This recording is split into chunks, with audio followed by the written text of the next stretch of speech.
డబ్బులు ఉండవు, రైతు బంధుకు డబ్బులు ఉండవు, రైతు బీమా ప్రీమియంకి డబ్బులు ఉండవు, ఆ రకంగా దేనికి డబ్బులు ఉండవు. కానీ అందాల పోటీలకు మాత్రం డబ్బులు ఉంటాయి. ఎందుకు అందాల పోటీ పెడితే మా ప్రభుత్వానికి కొంచెం అందం వస్తుంది కావచ్చు అని. అందాల పోటీ పెడితేనో, అబద్ధాలు చెప్తానో, ఆరోపణలు చేస్తానో, ఆకాశంలో విహరిస్తానో అందం రాదు. ప్రజల మనసును అర్థం చేసుకొని ప్రజల కోసం పనిచేసినప్పుడు, ఇచ్చిన మాట మీద నిలబడ్డప్పుడు, ప్రజలకు ఇచ్చినటువంటి 6 గ్యారంటీలను 420 హామీలను అమలు చేసినప్పుడు మీకు అందం వస్తుంది. ఈ వాస్తవాన్ని మీరు గ్రహించాలా. 6 గ్యారంటీలు ఇవ్వలేకపోయి, 420 హామీలను అమలు చేయలేకపోయి మొత్తం పరువు బజారున పడ్డది. కాబట్టి ఈ అందాల పోటీలను పెట్టి రాష్ట్ర ఖజానా నుండి 200 కోట్ల రూపాయలు అక్కడ తగలబెట్టి పరువును కాపాడుకునేటువంటి ప్రయత్నం చేస్తున్నారు. లేకపోతే ఈ అందాల పోటీ వల్ల వచ్చేటువంటి లాభం ఏందో ఒకసారి చెప్పాలి. ఆ రోజు కేటీఆర్ గారు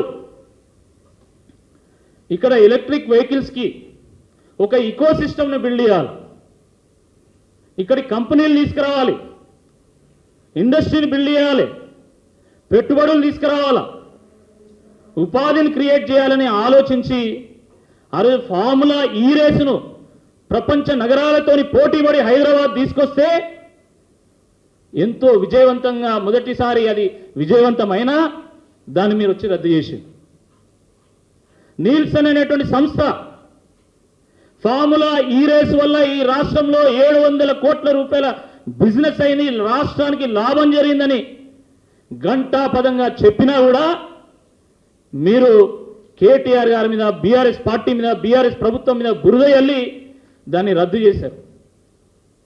కానీ ఈరోజు 200 కోట్ల రూపాయలు పెడుతున్నారు, పైసా లాభం లేదు దాంతోని. కానీ అయినా దాన్ని మాత్రము అప్పులు తెచ్చి మరి మీరు అమలు చేస్తూ ఉన్నారు. దేనికోసం చేస్తున్నారని అడుగుతున్నాం, దానివల్ల ప్రయోజనం ఏందని అడుగుతున్నాం. ఫార్ములా ఈ రేసులో 1 రూపాయి పెడితే రాష్ట్రానికి 100 రూపాయలు లాభం జరిగింది. కానీ అందాల పోటీలో మీరు 100 రూపాయలు ఖర్చు పెడితే 10 రూపాయలు కూడా లాభం కానటువంటి పరిస్థితి ఉన్నది. వాస్తవమా కాదా అని చెప్పి ఈ సందర్భంగా మేము ప్రశ్నిస్తూ ఉన్నాం. దేనికోసం పెడుతున్నారు? ఎవరిని ఉద్ధరిద్దామని పెడుతున్నారు? ఎవరి భవిష్యత్తు కోసం పెడుతున్నారు? అందాల పోటీలు అనేటివి అది ఒక అవుట్డేటెడ్ సబ్జెక్ట్. అది పోనీ అవ్వన్న మీరు అందంగా నిర్వహిస్తున్నారా అంటే అది కూడా లేదు. అందాల పోటీలు అని చెప్పి పాపం 150 దేశాల నుంచి వచ్చినటువంటి అతిథుల్ని మొత్తం రాష్ట్రం అంతా తిప్పుతాను. కనీసం నేషనల్ మీడియాలో కవరేజ్ ఉందా? ఒక ఆర్టికల్ ఉందా?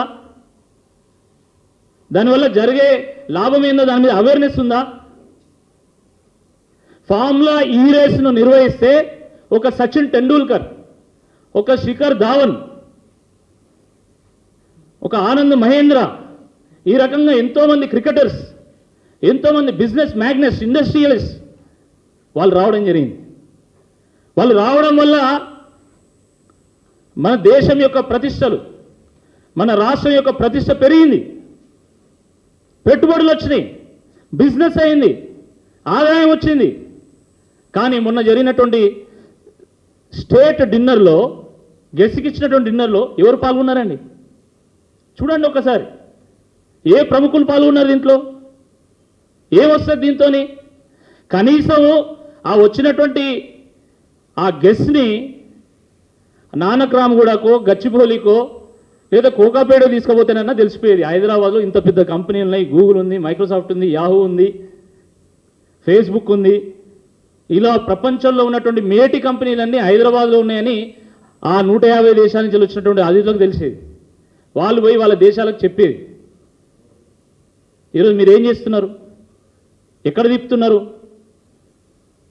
మీరు పర్యాటక కేంద్రాలకు తీసుకొస్తే మాకు అందం వస్తుందా? నా తెలంగాణ కోటి రత్నాల వీణ, అనేక అందాల